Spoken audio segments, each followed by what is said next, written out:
Ова е геноцид.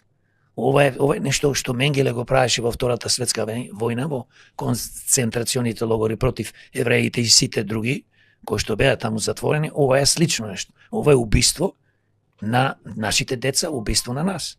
И ние, јас тука ја гледам кривицата.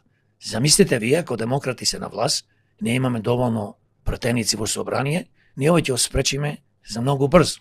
Најголем проблем исто е во политичарите, кога да дојдат на власт, велат дека ова демек да се исчисти воздухот, да се спречи загадувањето, да се спаси животната средина, треба време. 35 години кој да дојде на власт, година и пол на власт се ДПМН влени знам, истото го кажуваат. Треба време, треба време. Министерот за животна средина истото го повторува како папагали. Па јас не знам што луѓе се. Што му фали нив?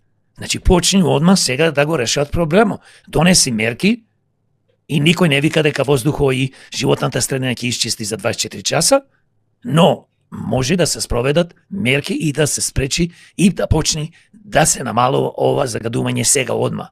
А не требало години ова да се направи и истата приказна за жал. Тие се за мене најголеми загадувачи. Инаку нормално загадување имаме и од коли, имаме и од што се гори дрва, домаќинствата и од многу други фактори, но тоа не го сметам проблематично. Кога во државата најголем проблем се самите политичари,